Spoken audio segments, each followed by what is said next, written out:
हाँ जी, आज इस वीडियो में हम क्वेश्चन नंबर 10 का फर्स्ट का सॉल्यूशन देखेंगे कि इसको किस तरीके से करना है। चैप्टर है बहुपद और क्लास है 9th का ये क्वेश्चन है।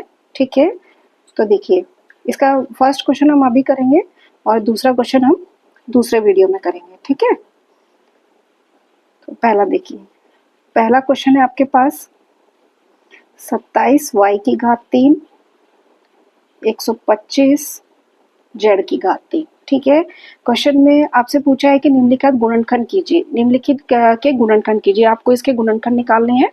ठीक है, तो देखिए कैसे इसके गुणनखंड निकालने हैं।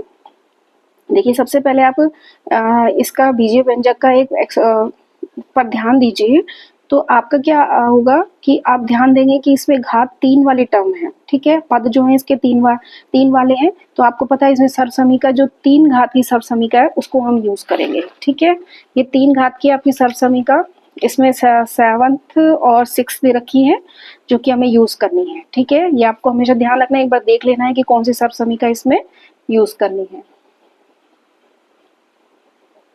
क्या हुआ?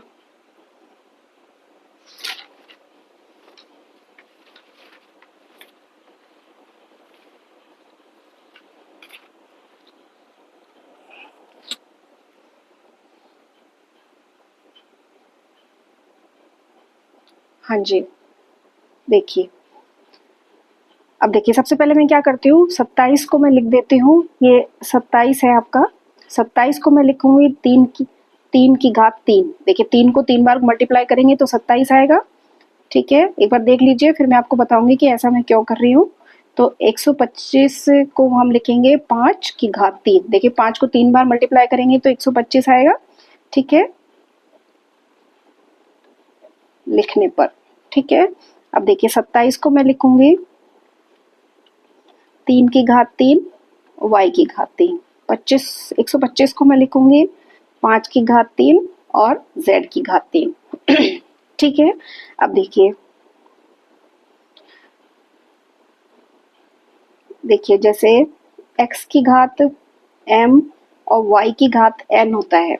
ठीक है, y की घात m। ठीक है, बेस अलग अलग होता है। देखिए 3 और y अलग अलग है, यहाँ भी अलग अलग है, लेकिन इनको हम कैसे लिख सकते हैं, एक्स वाई का एक साथ लिख करके पावर में m लगा लेते हैं। ठीक है, ये आपका एक्सपोनेंशियल और रेडिकल वाला चैप्टर है इसमें एक आर डी शर्मा में, अगर आप करना चाहें तो उससे ही आपको क्लियर हो जाएगा।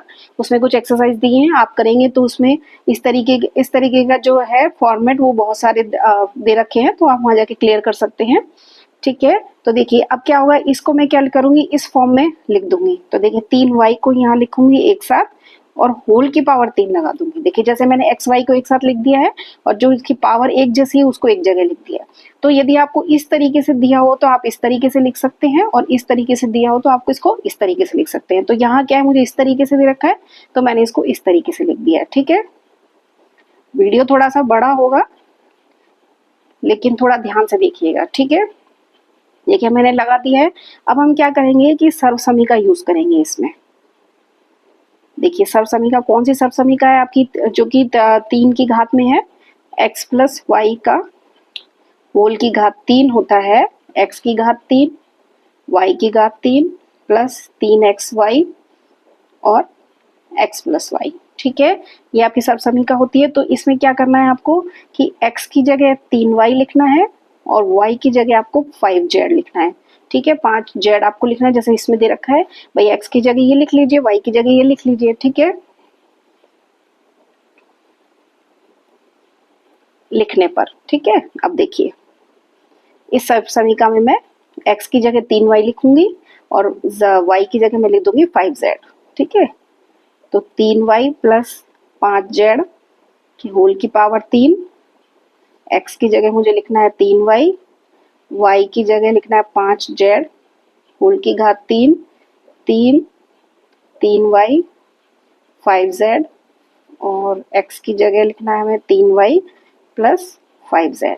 ठीक है, अब एक बार देख लीजिए फिर मैं आपको समझाती हूँ क्यों क्यों किया है मैंने ऐसा। ठीक है, अब देखिए क्या होगा कि इस तरीके का फॉर्मेट यहाँ पर आ गया है। ठीक है, अब हम इसका क्या करेंगे, पक्षांतरण कर लेंगे, तो ये हमारा क्वेश्चन आ जाएगा और जो उस साइड जो दाईं साइड होगा वो हमारा आंसर आ जाएगा, वो क्या हो जाएगी, गुणनखंड हो जाएंगे। ठीक है, अब देखिए मैं करती हूँ इसमें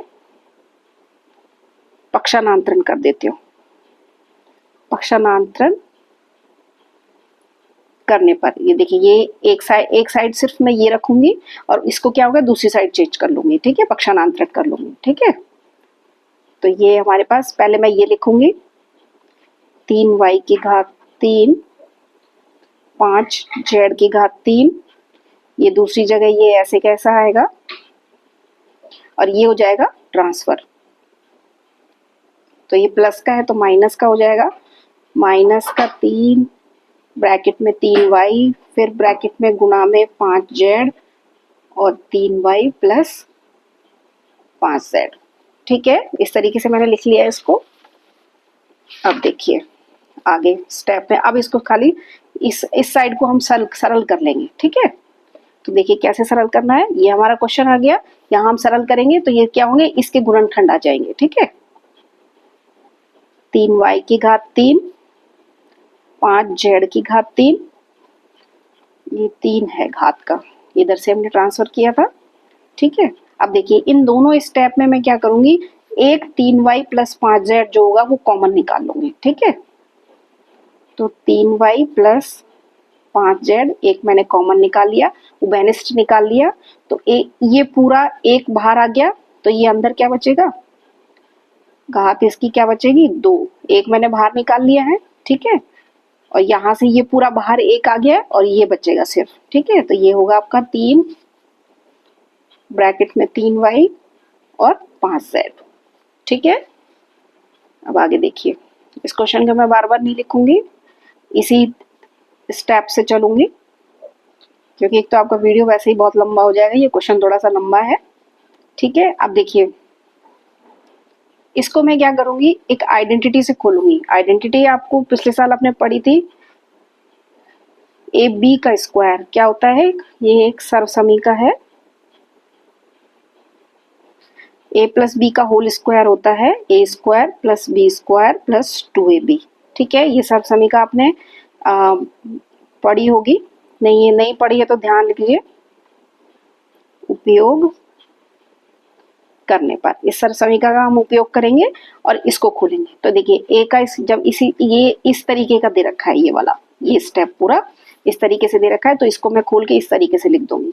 तो देखिए पहले पहले पद का स्क्वायर, फिर दूसरे पद का स्क्वायर प्लस 2 लगाना है, और आपको फिर पहला पद लिखना है और बी लिखना है 2 के गुणा में, ठीक है। आपको इस तरीके से खोलना है इसको।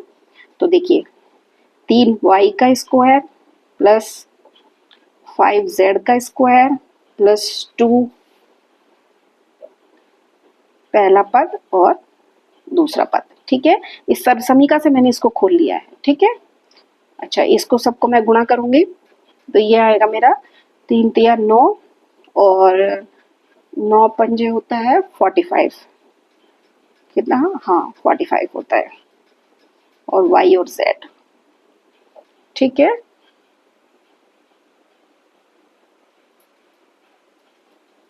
तो आगे देखिए,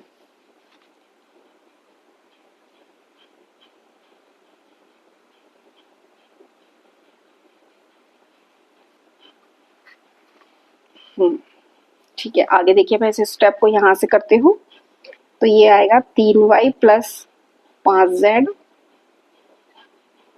और ये आपका आएगा 3y का होल स्क्वायर होता है 3 का स्क्वायर और y का स्क्वायर, 3 का स्क्वायर होता है 9 और y का स्क्वायर। इस तरीके से इसको खोलूंगी तो 5 का स्क्वायर करना है आपको पहले, फिर z का स्क्वायर करना है, तो ये आएगा 25 z स्क्वायर, ठीक है। इसको पूरे को मैं गुणा करूंगी तो देखिए 2 तिया होता है 6 और 6 पंजा होता है 30, ये आएगा 30 yz, ठीक है। और ये अपना है 45 yz, ठीक है। अब देखिए नेक्स्ट स्टेप में ये मैं ऐसा कैसा लिखूंगी, ठीक है, 9y square plus 25 z square, और देखिए ये एक प्लस का है, दोनों yz के पद हैं, एक प्लस का एक माइनस का है, तो माइनस हो जाएगा, और माइनस हो जाएगा तो 30 और 45 में से 45 में 30 जाएंगे तो 15 बचेंगे, तो ये आएगा 15 yz, और साइन आएगा जिसकी जो संख्या बड़ी है उसके आगे का साइन आ जाएगा, यहाँ 45 और 30 में 45 बड़ा है तो 45 के आगे माइनस का साइन है, तो ये माइनस का आ जाएगा, ठीक है। आया आपको समझ में। सिर्फ मामूली सा गुणनखंड करना है आपको और कुछ नहीं है, इसमें गुणनखंड निकालने हैं अपने को। ठीक है, गुणनखंड हमने निकालनी है। तो देखिए एक बार और लिख देती हूँ मैं इसको, 3y प्लस 5z, अंदर है आपका 9y square plus 25z square minus 15yz। ठीक है, ये देखिए यहाँ मैंने क्वेश्चन चल रहा था हमारा 3y का स्क्वायर, सॉरी घात 3, 5z की घात 3। ठीक है, ये हमारा क्वेश्चन चल रहा है, ये हमने इसका क्या कर लिया, गुणनखंड निकाल लिया। ठीक है, तो ये इसका हमारा हो जाएगा आंसर। ठीक है, आया आपको समझ में?